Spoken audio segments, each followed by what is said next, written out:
I am Rachel Wells. 10 years in the military, I've learned how to face enemies on the battlefield. But I was never prepared for the cruelty of the man sleeping in my bed. That day, at the Ohio Military Cemetery, as the sound of the tap's trumpet echoed to say goodbye to my father, Brian didn't stand by to hold my hand. While I was clutching the national flag draped over the casket, he approached me with a strange lawyer by his side. Without a single word of condolence, Brian threw the divorce papers at the chest of my Class A dress uniform. He shouted in front of my comrades, "Sign it, Rachel. You're as hard and cold as the scrap metal at the base. Your father is dead. His assets are the only reason I stayed for this dull funeral. Sign so I can go pick up Vanessa for dinner." He thought I was a pathetic victim. He didn't know that my father, before closing his eyes, had set up a 72-hour operation to turn this divorce into a grave to bury his greed. Let me know which state you're listening from. Hit like and subscribe if you believe that betrayal at a cemetery is an unforgivable sin. The wind at the Dayton National Cemetery carries a bite that skips the skin and goes straight for the marrow. It's an unforgiving place, a vast sea of white marble headstones standing in perfect formation, marking the final resting spots of men and women who knew the meaning of the word honor. I stood there, my back as straight as a bayonet, the heels of my spitshine jump boots clicking together as I held my position. The gray Ohio sky mirrored the steel in my heart. Today, I wasn't just Sergeant Wells, I was a daughter burying the only man who ever truly loved me. Jason Hart, a retired electrician and a veteran who smelled of ozone and peppermint, was in that casket. I focused on my breathing, a slow rhythmic cadence I'd learned in basic training.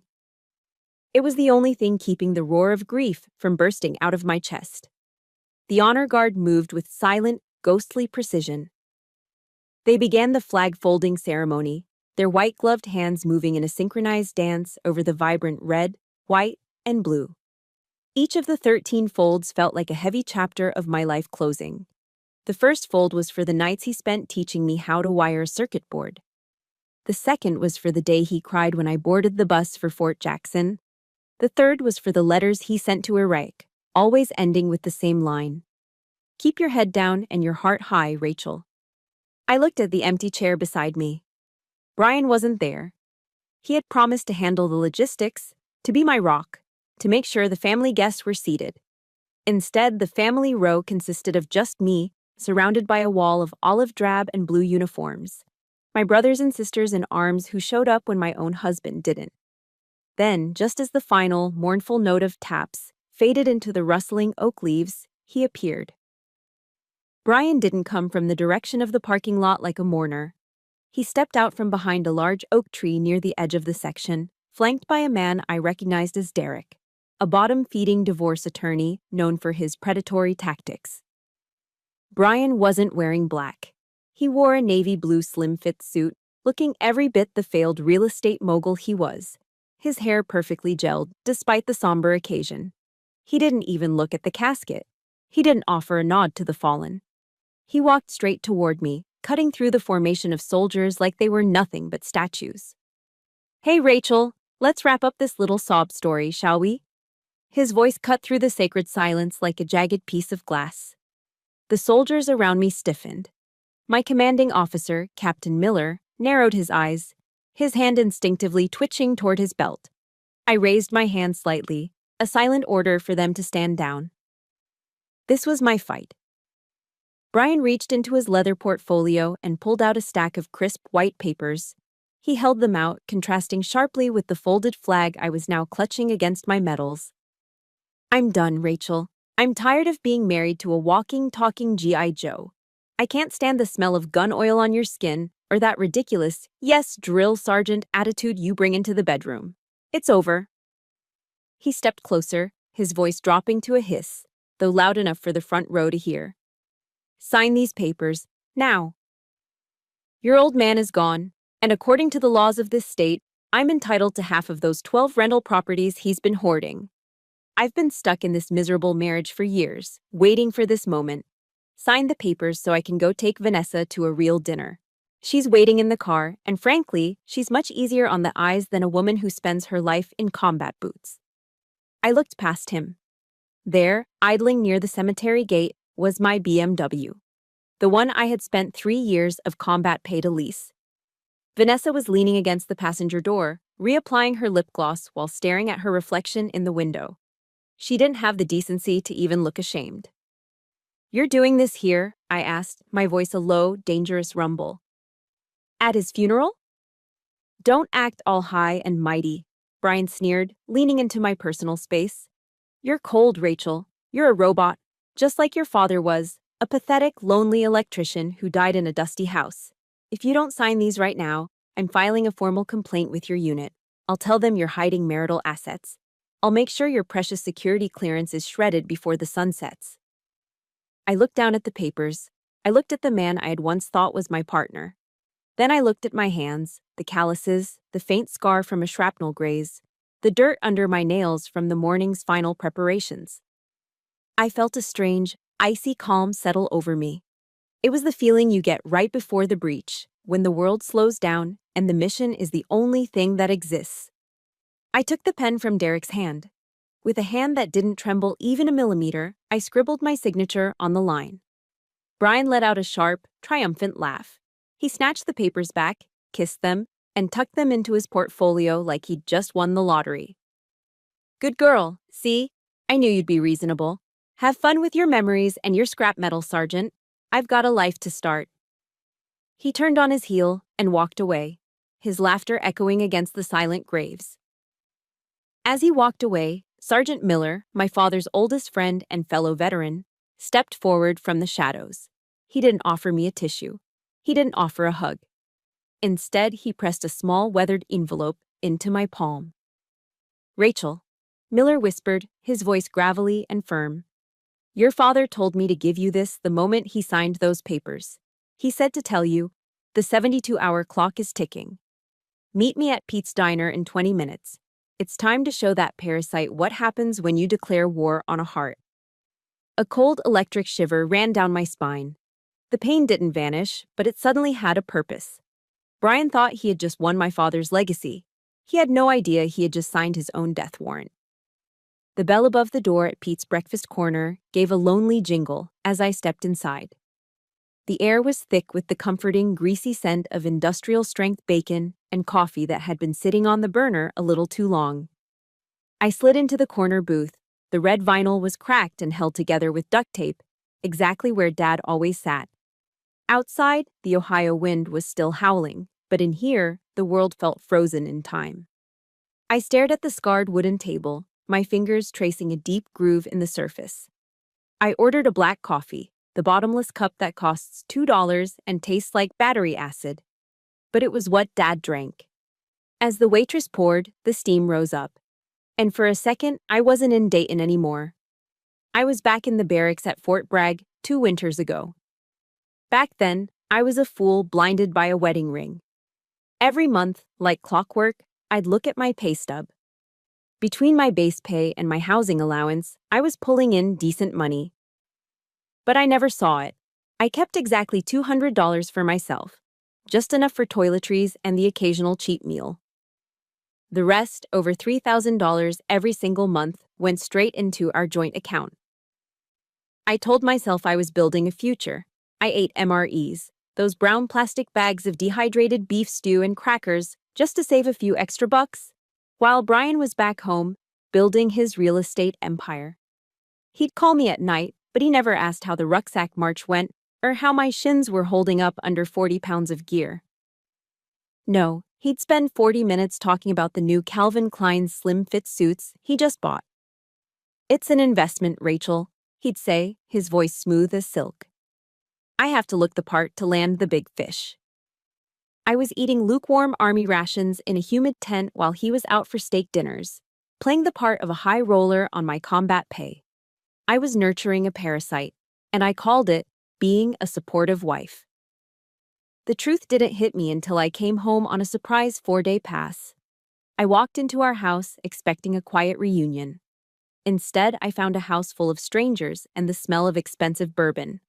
Brian was mid-laugh, holding court in the kitchen. Later that night, after the guests left, I found it in the trash. A statement for a platinum credit card I never authorized. He'd opened it in my name, using my military credentials. The balance was $8,400. When I confronted him, he didn't even flinch. He didn't apologize. He just took a long sip of his drink and smashed the glass on the hardwood floor. "You're a soldier, Rachel. You get government stipends, hazardous duty pay, free health care. You think I'm just supposed to sit here in this boring town while you're off playing hero? I'm depressed, okay? I'm stuck here while you're gone, and I deserve to live a little. You wouldn't understand because you've forgotten what it's like to be a normal person." That was his favorite weapon, gaslighting. He made my absence feel like a crime I had to pay for in cash. And then there were the insults. He hated my uniform. He hated what it represented. I remember coming home from a week-long field exercise, my face smudged with camo paint and my hands cracked and bleeding from the cold. Brian looked at me like I was something he'd stepped in. "Look at you," he'd sneered, pointing at my calloused palms. "You smell like gunpowder and sweat. It's disgusting. Why can't you be more like Vanessa? She knows how to be a woman. She's modern. She's soft. You're just a robot in a uniform." I took it. I took it all because I had sworn an oath, not just to the army, but to him. I thought grit was about enduring the pain at home the same way I endured the pain on a 12-mile march. I was wrong. Dad saw it all. He was an electrician, a man of few words and a lot of wisdom. A week before he passed, he called me to this very diner. He didn't say, "Hello." He just pushed a plate of extra crispy hash browns toward me. He noticed the purple bruise on my wrist where Brian had gripped me too hard during an argument the night before. Dad didn't yell. He just looked at me with eyes that had seen the worst of the world, and they were burning with a cold fire. "Rachel," he said, his voice as steady as a heartbeat, "you are a sergeant in the United States Army. You've led squads through hell. You do not let the enemy occupy your heart, not even when the enemy shares your bed." He reached into his pocket and handed me a worn, cream-colored business card. It just said, "Eleanor Hartwell, attorney at law. Keep this. You'll know when to call." I thought he was just being an overprotective, old-school father. But sitting here now, feeling the cold weight of the 72-hour deadline, I realized he wasn't just being a dad. He was being a commander. He had spent years watching Brian's greed, quietly setting up a defensive perimeter around me that Brian never saw coming. If you've ever felt like your hard work was being sucked dry by someone who didn't appreciate a single drop of your sweat, hit that like button and type "honor" in the comments. Let me know I'm not standing in this fight alone. I reached into my pocket and pulled out that same card. My father had left me a map out of the darkness. I wasn't just a victim anymore. I was a soldier with a fresh set of orders. I took a final gulp of the bitter coffee, stood up, and straightened my shoulders. The grief was still there, but beneath it, the steel was beginning to glow. It was time to meet Eleanor. It was time to start the clock. Marcus Chin didn't look like a high-priced private investigator. He looked like a man who had spent his life walking through the rain without an umbrella. Someone who had lost everything and was slowly, painstakingly gluing the shards of his soul back together. We sat in his battered 2005 Ford F-150, the cabin smelling faintly of stale tobacco and old upholstery. We were parked overlooking a quiet pond in Dayton Park, the ducks gliding through the water as if the world weren't crashing down around me. Marcus handed me a grainy 10-year-old photograph. It was a woman with blonde hair, laughing at a bar in Reno. It took me a second to realize I was looking at Vanessa. Her face was younger, softer, but the predatory glint in her eyes was unmistakable, even then. "She's a pro, Rachel," Marcus said, his voice a low, gravelly rasp from years of hard living. Before she was Vanessa Chin, she was Sarah Miller in Nevada and Kelly Vance in Arizona. She swapped her name 3 times and taken at least 2 other men for every cent they had. She didn't choose Brian because she loved him. She chose him because he's a special kind of greedy, the kind that's easy to lead by the nose. I stared at the photo, the bile rising in my throat. But looking at Marcus, I didn't feel the usual surge of military-grade suspicion. For the first time since the funeral, I didn't feel like a lone soldier in a foxhole. Marcus wasn't just doing this for the paycheck my father had prepaid. He was doing it because he needed a win for the good guys. He was looking for his own redemption in my battle. Later that afternoon, I drove to a quiet street on the east side, pulling up in front of a sturdy 3-story brick apartment building. It was one of the 12 properties Eleanor had mentioned. I expected a cold, industrial atmosphere, but as I stepped into the hallway, the air was warm and smelled like yeast and fresh-baked bread. A woman in her 60s named Mrs. Maria met me at the door of Unit 1A. The moment she saw me, her eyes filled with tears, and she pulled me into a hug that smelled like flower and lavender. She didn't know I was the new owner of the building. She didn't know I was a millionaire on paper. To her, I was just Jason's girl.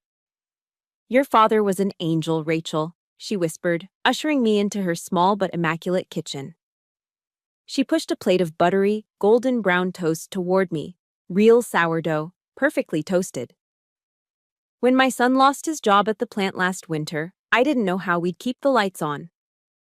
That Friday, I found an envelope tucked under my door. Inside was my rent money for 3 months and a note from Jason. It just said, 'Pay it forward when you can. Focus on your boy.'" I took a bite of the toast, the warmth spreading through my chest, and I nearly choked. I remembered Brian. In 5 years of marriage, Brian had never made me a single meal. If I came home late from the base, he'd sit on the sofa with a scowl, complaining that I hadn't ordered Uber Eats on the way back. He treated me like a paycheck with a uniform. Here, in this humble kitchen, a stranger was feeding me with the same kindness my father had shown her. I walked through the other buildings that afternoon, meeting the people who lived in Dad's empire. I met Curtis, an older veteran in a wheelchair who lived in a modified ground floor unit. I met the Johnsons, a young couple working 3 jobs between them to give their kids a shot at college. They all called my father the commander. I realized then that the $5 million Eleanor had talked about wasn't just a number in a bank account. It was a fleet of lifeboats. Dad hadn't lived in that tiny house with the leaky faucet because he was poor. He lived like that so he could build these safe zones for people the world had forgotten. His sacrifice was a monument of grace. Brian's greed, by comparison, felt like a stain on the sidewalk. I felt a surge of sergeant-level resolve. I wouldn't let Brian turn these homes into luxury condos. I wouldn't let him kick Mrs. Maria out into the street. That evening, the neighborhood held a small potluck BBQ in the courtyard to honor Dad. It was pure Midwest. Folding chairs, paper plates, and the heavy sweet scent of hickory smoked ribs and grilled corn on the cob. I sat in a designated honorary seat, wearing a simple flannel shirt and jeans. For the first time in a decade, I wasn't Sergeant Wells. I wasn't a victim of a cheating husband. I was just home. As the sun began to dip behind the Ohio skyline, a little girl with pigtails ran up to me. She handed me a single bright yellow wildflower she'd picked from the edge of the parking lot. "This is for you," she chirped. "Thank you for being Mr. Jason's daughter." The ice around my heart finally shattered. I thought about what Martin Luther King Jr. said: "Injustice anywhere is a threat to justice everywhere." Brian thought he was taking a house and some money. He didn't realize he was trying to steal a sanctuary. I looked at the people around me, this second family built on gratitude rather than blood. Brian could take my last name, but he could never take this. These people gave me something Brian never could: a reason to fight that was bigger than myself. I gripped the wildflower and looked at Marcus, who was leaning against his Ford at the edge of the crowd. He nodded once, a silent confirmation. The 72-hour clock was still ticking, but the fear was gone. I was a heart, and I was home. And God help anyone who tried to take that away. The office of Eleanor Hartwell was tucked away in a weathered, red brick building in downtown Dayton, a place that breathed the history of a city built on grit and industry.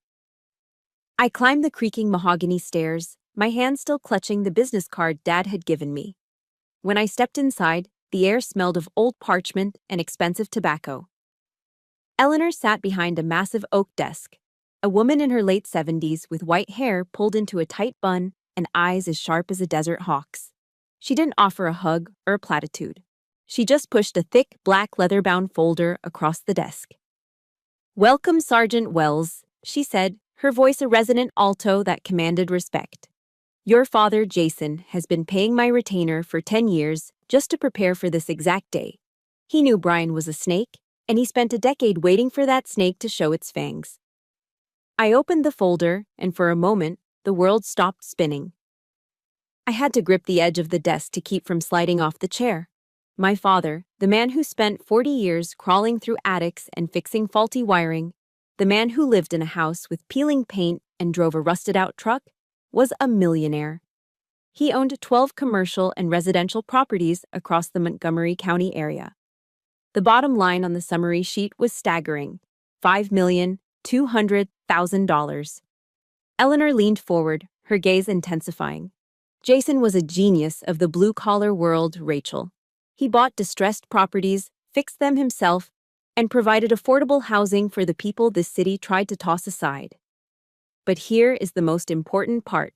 Exactly 72 hours before he passed, he called me. He had a premonition. He signed a final order moving every single asset into an irrevocable trust in your name only. She allowed a cold, thin smile to touch her lips. Under Ohio law, assets in this specific type of trust are not considered marital property. Brian lost the right to a single cent of this legacy the second your father signed that paper. He was defeated before he even had the chance to throw those divorce papers at you at the cemetery. A surge of electricity, cold and powerful, raced down my spine. Dad hadn't just left me money, he had built a fortress around my future. But then, the door opened and a man I recognized as Marcus Chin, the investigator I had just met briefly, stepped in. He carried a tablet and a look of grim determination. "Sergeant, there's something else you need to see," Marcus said. He tapped the screen and slid the tablet toward me. "I pulled the cloud footage from the hidden security cameras your father installed in his living room last month. This was recorded the night he had the heart attack." I watched the screen, my breath hitching in my throat. I saw my father clutching his chest, collapsing into his favorite recliner. Then, the front door opened. Brian and Vanessa walked in. They didn't call 911. They didn't rush to his side. Instead, while my father was gasping for air, struggling to reach his phone, Brian began tearing through the drawers of the roll-top desk. "Where is it, you old bastard?" I heard Brian's muffled shout on the recording. He stood over my dying father, his face twisted with a greed so dark it made me sick. "Tell me where the deed to the apartment buildings is, or I'll make sure Rachel gets kicked out of the army for your debts." Vanessa stood in the background, coolly checking her reflection in a hallway mirror while Dad's hand fell limp. They stayed there for 20 minutes, searching for a will that didn't exist, before finally walking out and leaving him to die in the dark. I didn't cry. The time for tears had passed at the cemetery. Something inside me snapped into place, a cold, tactical precision I had used during my tours in Iraq. This wasn't a family dispute anymore. This was a war against monsters who had murdered the soul of my family. I remembered the dog tag I kept in my pocket, engraved with Dad's favorite verse, Psalm 27:1. "The Lord is my light and my salvation. Whom shall I fear?" I stood up, adjusting the collar of my uniform, my movements crisp and deliberate. Eleanor looked at me, recognizing the shift in my posture. "What's the plan, Rachel?" "In the army, when we're ambushed, we don't retreat. We counterattack," I said, my voice as hard as the steel of a rifle barrel. I pulled out my phone and composed a text to Brian. "I've looked at the papers. I'm ready to settle the property division. Meet me at Eleanor Hartwell's office on Monday morning at 9. Bring Vanessa. She'll want to be there for this." I hit send. Almost immediately, my phone buzzed with a smug, laughing emoji from Brian. He thought he had me cornered. He thought I was surrendering to save my career. "Let him enjoy his weekend," I whispered, looking at the tablet one last time.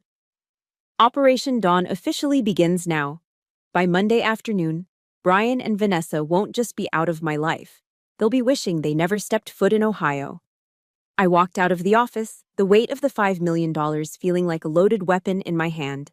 I had the intelligence, I had the legal high ground, and most importantly, I had the spirit of a heart behind me. Brian thought he was the hunter. He had no idea he was already walking into the kill zone. It was 11 p.m. p.m.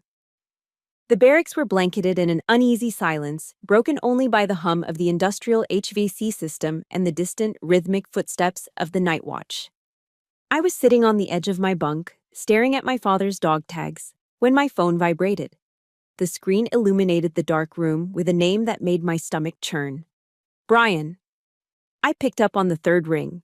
I didn't say a word. Listen to me carefully, Rachel. Brian's voice came through the receiver, thick and slurred with the unmistakable scent of cheap bourbon. He wasn't hiding behind his fake realtor persona anymore. The mask had slipped, revealing the jagged edge of a desperate man. I know about the properties. I know about the 12 buildings and the $5 million that old bastard was hiding. Don't think for a second you're keeping it all for yourself. Vanessa spent the whole evening digging through tax records and public filings. We see the trail. That money is in a trust, Brian, I said, my voice as cold as the floor joists in an Ohio winter. It was never yours. It's marital property, you stubborn bitch, he snarled, and I could hear the clink of ice against glass on his end. And here's how this is going to go. If you don't sign over at least 6 of those buildings to me by Friday, I'm sending a formal report to your commanding officer. I've already drafted the letter. It details how you've been using your military housing allowance and government stipends to fund an illegal real estate side hustle without disclosing it. You know exactly what that does to your top secret security clearance. You'll be stripped of your rank, processed for a general discharge, and kicked out onto the street before you can say, at ease. How does it feel to think about being a homeless veteran, Rachel? Because that's where you're headed. Before I could respond, the phone was snatched away. Vanessa's voice came on, smooth and poisonous, like velvet-wrapped razor wire. Hello, Sergeant Wells. I hear you've been hiring people to look into my past. Don't waste your breath. I'm pregnant with Brian's child. In the eyes of an Ohio court, I'm a vulnerable mother-to-be, and you're just an aggressive, lonely soldier with a gun and a chip on her shoulder. Who do you think the judge is going to believe? The expectant mother or the cold robot who didn't even cry at her own father's funeral? Sign the deeds, or I'll make sure you spend the next 5 years in a federal cell for financial fraud.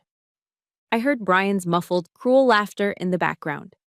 They were hitting my blind side, targeting the 2 things I had sacrificed everything for: my career and my desire for a family.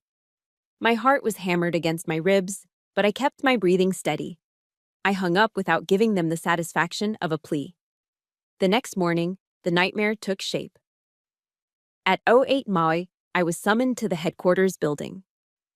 Walking down those sterile, fluorescent-lit hallways felt like marching toward a gallows. When I entered the office, Captain Miller didn't look at me. He was staring at a printed email on his desk, an anonymous tip, detailed and vicious.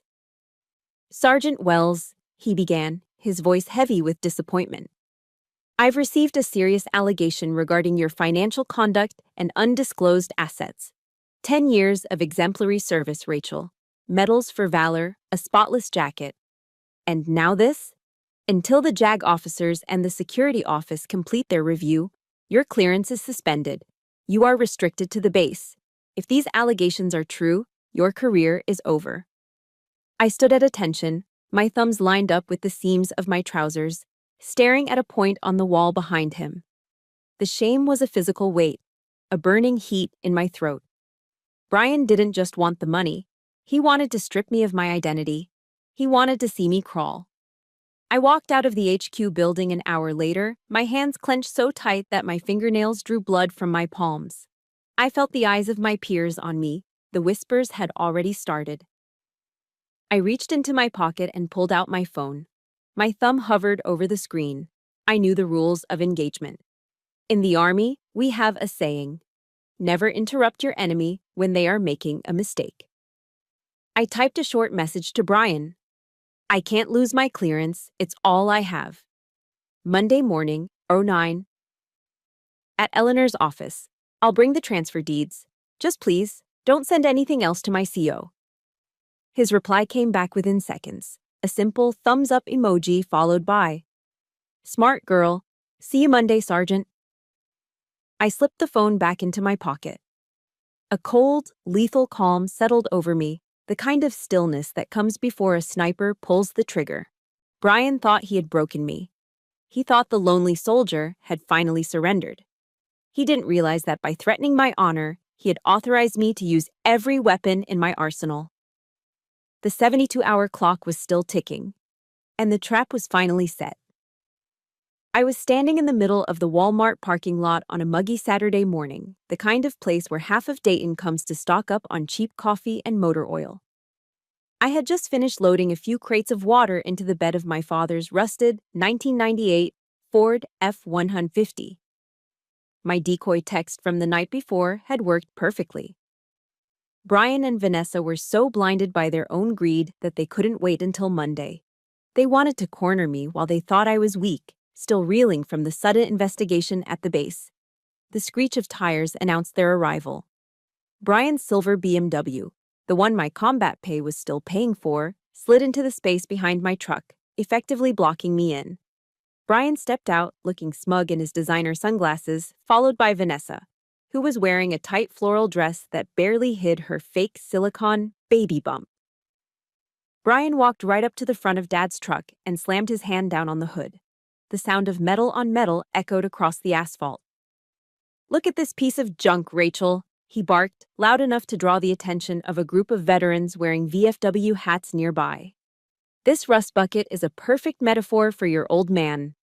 Outdated, smelly, and falling apart at the seams. You really think you're going to use this trash heap to haul $5 million worth of real estate? It belongs in a junkyard, just like Jason's memory."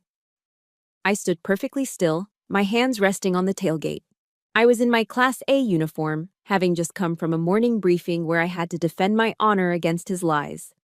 I felt the heat of the sun on the brass buttons of my jacket, but my blood was running ice cold. Vanessa stepped up beside him, crossing her arms over her chest with a wicked grin. "Just sign the deeds, Sergeant. Don't make this harder than it has to be. I've already got a reporter from the local news on speed dial. How's it going to look when the headline reads, 'Local war hero abuses unemployed husband and unborn child'? Your career is a glass house, Rachel. And I've got a very heavy stone." I didn't blink.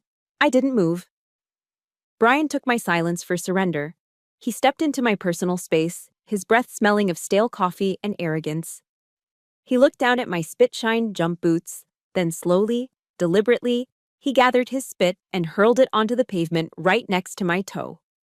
"This uniform," he sneered, gesturing at my medals and my sergeant's stripes. "You think you're a hero because you wear this costume? You're just a puppet for the government, a robot. And your father? He was a pathetic, low-rent electrician who died with nothing but a pile of bricks because he was too stupid to enjoy his life. He was a failure, and you're just following in his footsteps."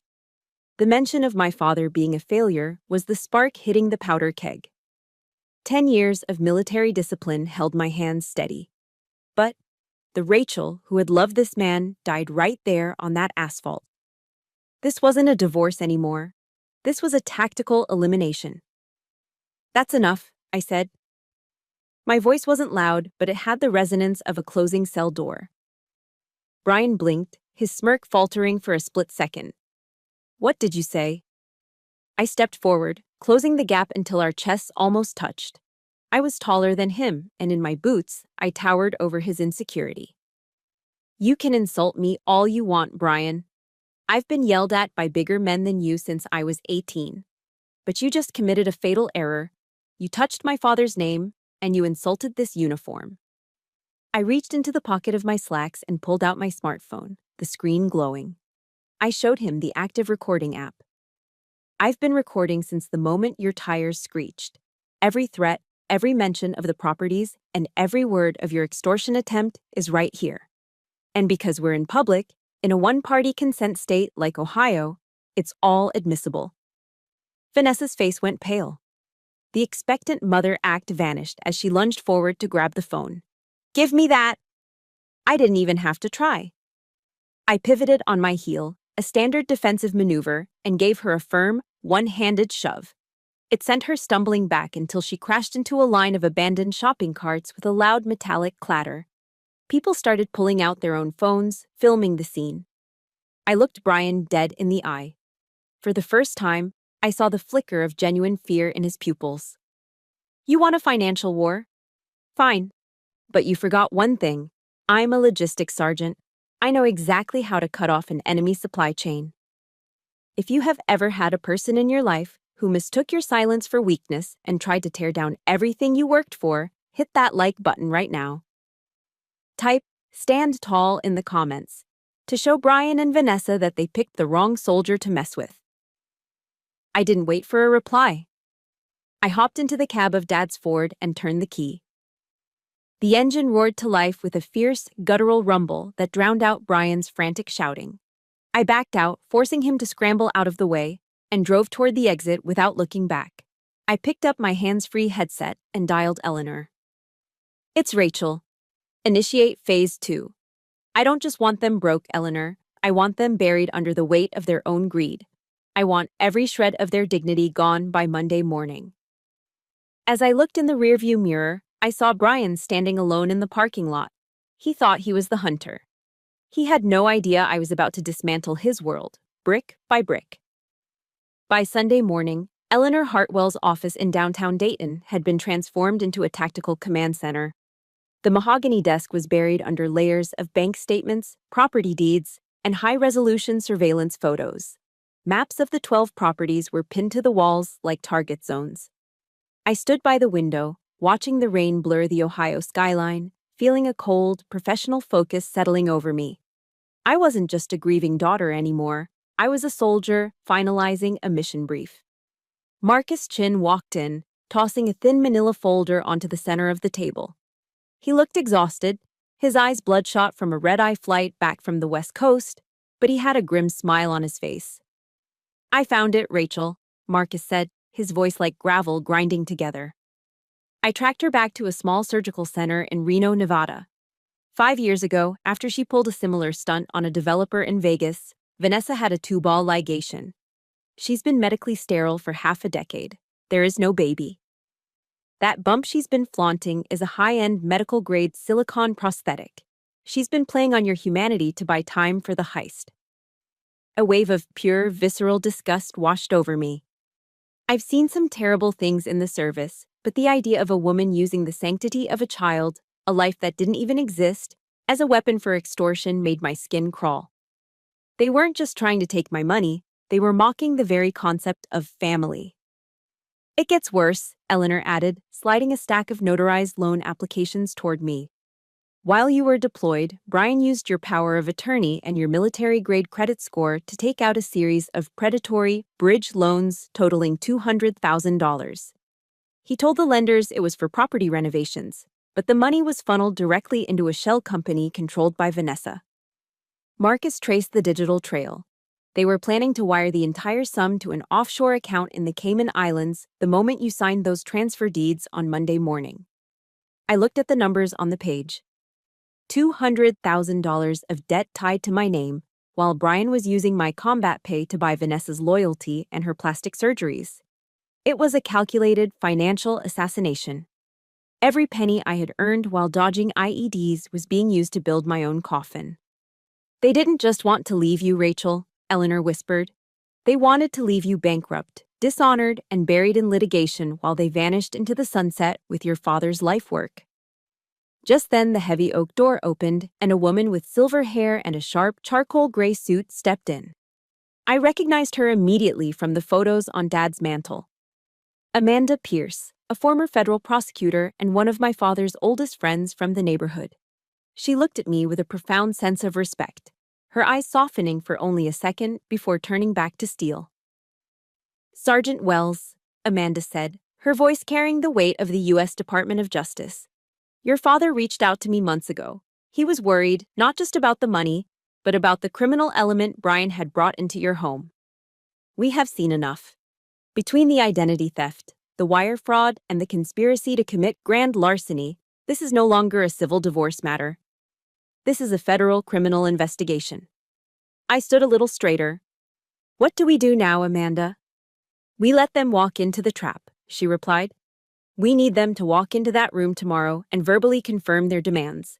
We need them to lie on the record one last time. I'll have a team from the Dayton police and a couple of federal agents in the observation room. I want you to be the one to drop the hammer, Rachel. You deserve that much.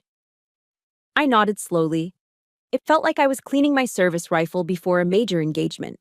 The movements were familiar, the purpose was clear, and there was absolutely no room for error. That night, I returned to my empty house for the last time. It didn't feel like home anymore. It felt like a cold shell. I went to the basement and pulled out an old, dented tin box Dad had kept hidden in the rafters. Inside, wrapped in yellowed tissue paper, was a photograph of my parents on their wedding day in 1975. Dad looked so young, his tuxedo slightly too big for his frame, and Mom was radiant in a simple lace dress. They had built a life on hard work, honesty, and a rusted-out Ford truck. They had protected each other. Now, it was my turn to protect what they had left behind. I knelt by the side of my bed, the silence of the house pressing in on me. I opened my Bible to the passage Dad had marked with a faded bookmark, Psalm 37:12-13. The wicked plots against the righteous and gnashes his teeth at him. But the Lord laughs at the wicked, for he sees that his day is coming. I closed my eyes and took a deep, steadying breath. I didn't pray for vengeance. I prayed for the strength to be the daughter my father raised. I turned off the light and fell into a deep, dreamless sleep. The 72-hour clock was down to its final hours. Tomorrow the sun would rise, and it would be the last day Brian Wells ever thought he could outsmart a soldier. The air conditioning in Eleanor Hartwell's office hummed with a clinical, biting chill that suited the atmosphere perfectly. On the conference table sat two half-empty Starbucks lattes that Vanessa and Brian had brought in, their cloying, artificial pumpkin spice scent competing with the smell of old law books. Brian leaned back in the leather chair, his feet, shod in Italian loafers, planted firmly on the edge of Eleanor's mahogany table. He was wearing a slate-gray Armani suit that I had paid for out of my re-enlistment bonus. Vanessa sat beside him, her hand resting protectively over her floral print maternity dress, her eyes glued to the latest iPhone. "Morning, Rachel," Brian said, his voice dripping with a smug, oily satisfaction. "I've got to say, you look remarkably calm for a woman whose career is about to go up in flames. But hey, I'm a nice guy. I've got the settlement right here. You sign over 50% of those 12 properties, and Derek here will call off the hounds at the Inspector General's office. Don't let Vanessa's baby grow up with a mother who's a broke, dishonored civilian. Let's just wrap this up so we can get to our lunch reservation at the Oakwood Club." Derek, his hyena-like lawyer, nodded with a thin, predatory grin. "My client is being exceptionally generous, Sergeant Wells. It would be a shame to see 10 years of service erased by a stubborn refusal to share marital assets." Eleanor Hartwell didn't flinch. She took a slow sip of her black coffee, then reached into a drawer and pulled out a single, bright green folder. She slid it into the center of the table like a card player revealing a winning hand. "Actually, Derek," Eleanor said, her voice cutting through the room like a scalpel, "you and your client seem to have missed a very specific detail in the Ohio Revised Code. Exactly 72 hours before he passed, Jason Hart established an irrevocable trust. He transferred all 12 properties and the $5 million in liquid assets associated with them into that trust for the sole benefit of his daughter, Rachel. Under Ohio law, because this was a premeditated gift from a third party and finalized before the divorce filing, these assets are not and will never be marital property. Brian, you aren't entitled to a single brick. In fact, based on the forensic audit Marcus Chin conducted, you actually owe Rachel $200,000 for the fraudulent loans you took out in her name." The color drained from Brian's face so fast it was as if someone had pulled a plug. He stammered, his feet slipping off the table with a dull thud. That's impossible. He was a low-rent electrician. He didn't have that kind of money. I'm the husband. I have rights." Vanessa's eyes darted toward the door. Suddenly she let out a sharp gasp, clutching her stomach. Oh, Brian, I think the stress is too much. The baby? I need to go to the hospital. Now." She began to stand up, her face twisted in a calculated mask of agony. I moved before she could take a single step. I didn't yell. I didn't draw a weapon. I simply stepped in front of the door, my posture perfect, my eyes fixed on her. "Sit down, Sarah," I said. She froze. My name is Vanessa. Not in Reno, Nevada, it isn't, I countered. I picked up the medical file Marcus had provided and tossed it onto the table. It slid across the wood and hit Brian's Starbucks cup, knocking it over. That belly is a silicone prosthetic, Brian. Vanessa, or Sarah Miller, as she was known when she pulled this same scam in 2018, had a tubal ligation 5 years ago. She can't have children. You've been paying for her designer dresses and her fillers with my combat pay while she lied to your face about a kid that doesn't exist. Brian looked at the file, then slowly turned his head toward Vanessa. He reached out and poked her stomach. The dress didn't yield like flesh. It resisted like rubber. The look of utter, soul-crushing humiliation on his face was the most beautiful thing I had ever seen. He had been betrayed by the very person he had betrayed me for. You lied to me? Brian whispered, his voice cracking. Before she could answer, the door behind me opened. Amanda Pierce stepped in, flanked by 2 detectives from the Dayton Police Department and a federal agent in a dark windbreaker.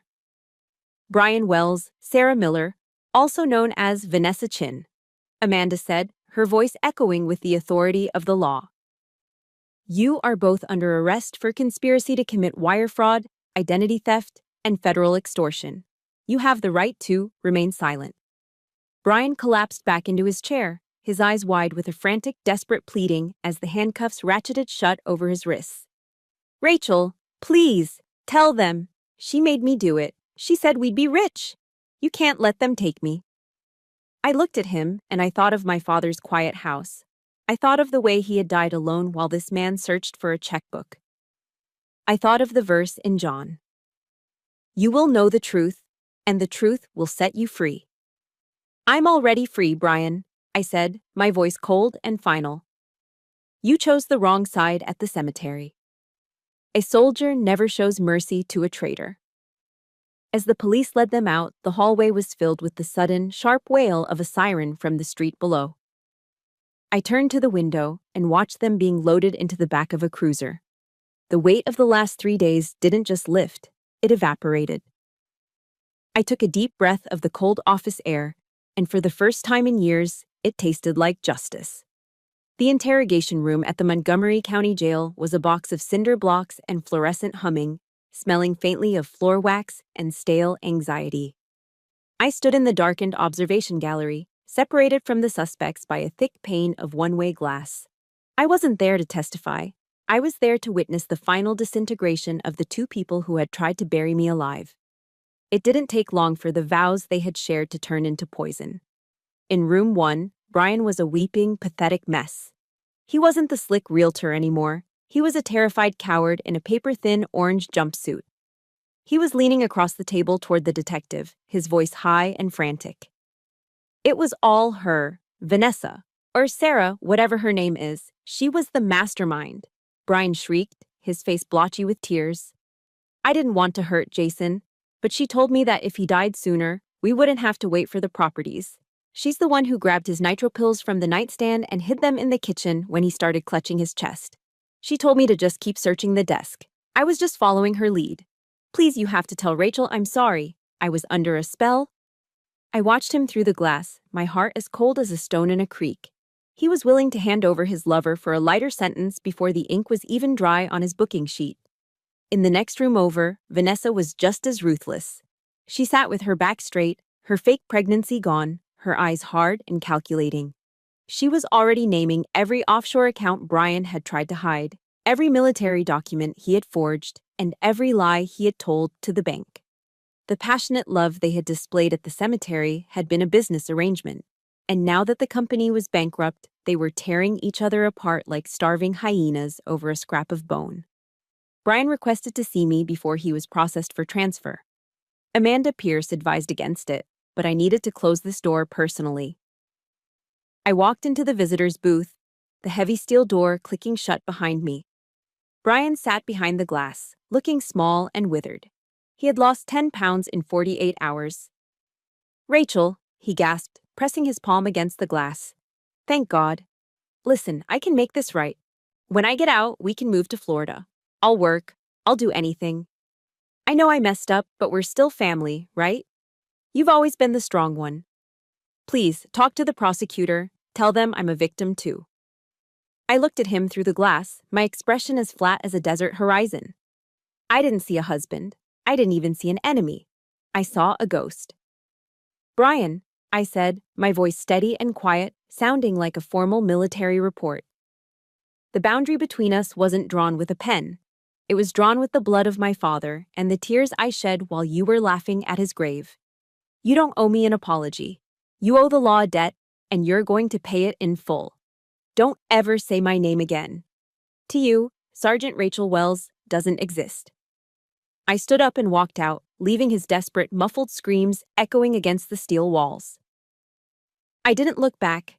I drove back to my father's house, the house I was now the sole owner of. I didn't go inside to sleep. I went there to cleanse. I spent the next 6 hours dragging every single item Brian had ever touched out onto the gravel driveway. The Armani suits, the Italian loafers, the expensive watches he'd bought with my combat pay, and the glossy real estate magazines. I piled them into the rusted metal burn barrel in the backyard. I struck a match and watched the flames take hold. The scent of burning wool and expensive leather filled the night air, a dark smoke rising toward the Ohio stars. It felt like a baptism. As the fire roared, I felt the layers of his manipulation peeling away from my soul. I was no longer the robot he had insulted. I was a woman reclaiming her territory. While clearing out the guest room, I moved the heavy oak dresser and found something wedged against the baseboard. It was Dad's old, weathered leather wallet. Inside, tucked behind his expired driver's license, was a small, tattered photograph I had never seen. It was me at age 6, wearing a plastic soldier's helmet and a camo vest Dad had bought me for Halloween. I was saluting the camera with a gap-toothed grin. On the back, in his shaky handwriting, he had written, "My little sergeant. Protect the things that matter." The tears finally came then, not of pain, but of a profound, overwhelming gratitude. Dad had been protecting me since I was 6 years old, and he was still doing it from the other side. The next morning, Marcus Chin met me at Pete's Diner. He handed me the final report. Vanessa was looking at 12 years for federal fraud and identity theft. Brian, for his cooperation and lesser involvement in the actual identity theft, was looking at 2 years in a state facility. But the judge had already revoked his real estate license for life. He would never sell another square inch of dirt in the state of Ohio. "What now, Rachel?" Marcus asked, stirring his coffee. I looked at the folder Eleanor had given me, detailing the $5 million in the trust. I thought about the women Vanessa had scammed before me. I thought about the families in Dad's buildings. "I can't change what Brian did," I said, looking out at the morning sun. "But I can use what my father left me to make sure no other woman in this town has to sit in a lawyer's office and feel as alone as I did. I'm going to turn this legacy into a shield." That night, for the first time in years, I slept without a single dream. I was no longer a victim. I was no longer just a soldier. I was a heart. And I was finally free. 6 months have passed since the doors of the Montgomery County Jail slammed shut on Brian and Vanessa. This morning, I found myself standing on the 3rd-floor balcony of a renovated brick apartment building in the heart of Dayton. The air didn't smell like gunpowder, ozone, or the bitter tang of adrenaline anymore. It smelled of fresh, high-altitude Ohio air, top-shelf hazelnut coffee, and the sweet, distant scent of blooming marigolds from the window boxes below. From this height, I could hear the rhythmic thud of a basketball in the courtyard and the bright, unfiltered laughter of children playing on the new jungle gym. I had spent the last half-year poured into these 12 properties. I didn't sell them for a quick profit or turn them into glass and steel luxury condos that no one in this neighborhood could afford. Instead, I officially established the Jason and Sarah Hart Foundation. These buildings were no longer just real estate assets. They were sanctuaries. We converted several units into emergency housing for women who, like me, had been victims of financial abuse and predatory partners. We provided them with a safe roof, vocational training, and the kind of top-tier legal protection Eleanor Hartwell had given me. Looking at the sturdy brickwork, I didn't see cold construction. I saw my father's rough, calloused hands reaching out from the past to embrace this community. He didn't just leave me a fortune, he left me a duty to protect those who couldn't protect themselves. I am still a sergeant in the United States Army. Every morning, the alarm clock shrieks at 05. And I'm out on the pavement, my boots hitting the asphalt in a steady, grounding cadence. But my reasons for running have changed. I no longer run to outpace the ghosts of a failing marriage or the shame of being too cold for a man who didn't deserve my warmth. I run because I am a protector. I run because I have a legacy to defend. Marcus Chin is now the executive director of the foundation. He still drives that battered Ford truck, and his voice still sounds like he's been eating gravel for breakfast. But there's a new light in his eyes. Together, we've used Dad's trust fund to hire a small team of investigators. We are hunting other financial predators, the Sarah Millers of the world, who think they can bleed honest people dry and disappear. I realized that my rank of sergeant wasn't just earned on the battlefield of Iraq. It was a lifelong commission. I spend my weekends teaching financial literacy classes to young military families at the base, making sure no young soldier ever has to eat MREs in a tent while someone else drains their bank account. This afternoon, I returned to the Dayton National Cemetery. The Ohio sky was a brilliant, piercing blue, and the sun cast long golden shadows across the rows of white marble. The gray gloom of that funeral day felt like a different lifetime. I walked to the spot where my parents rested together. I placed a single, perfect white rose on my mother's side of the headstone. For my father, I did something a little different. I pulled a small vintage crescent wrench from my pocket, the one he had used to teach me my first circuit, and leaned it against the base of the marble. I stood at the foot of their grave, straightened my uniform, and snapped the sharpest, longest salute of my entire career. "Mission report, Dad," I whispered, my voice thick but steady. "The perimeter is secure. The survivors have been rescued. The enemy has been neutralized, and the hearts are still standing." A sudden gentle breeze rustled the nearby oak leaves, brushing against my shoulder like a heavy, proud hand. I felt the warmth of the sun on my face, and for the first time in 10 years, the armor around my heart didn't feel like a cage. It felt like a shield. I took one last look at the white headstones, exhaled a decade's worth of tension, and walked back to Dad's truck. As I climbed into the cab and felt the familiar vibration of the engine, I looked at the dog tags hanging from the rearview mirror. I thought of the verse from Isaiah 61:3 that Eleanor had read to me, "To give unto them beauty for ashes, the oil of joy for mourning." I turned the camera toward me, speaking softly but with the strength of a woman who has been through the fire and come out as tempered steel. If you are listening to this right now and you feel betrayed, humiliated, or broken by the people you trusted most, listen to me carefully. You are a warrior. Your scars are not signs of your weakness. They are your medals for survival. Do not let anyone define your worth by your bank account or your submission. Stand up, draw your line in the sand, and create your own dawn. I am Rachel Wells, and this is the war I won. What about you? I shifted the old Ford into gear and let the clutch out. The truck rolled toward the horizon, the golden light of the afternoon stretching out before me, long and promising. The 72-hour clock had stopped long ago, but my time was just beginning. The most expensive lesson I learned wasn't found in a military manual. It was written in the scars of betrayal. I realized that your worth is never a negotiation, and you should never apologize for the boundaries you set to protect your peace. Loyalty is a precious gift that must be earned, not a debt you owe to people who only see you as a resource to be exploited. When life strips everything away, it doesn't leave you empty. It reveals the unbreakable steel of your character. Turn your pain into a shield for others, because real wealth isn't in your bank account. It's in the honor you keep and the lives you lift. I want to thank you for walking this long, hard path with me today.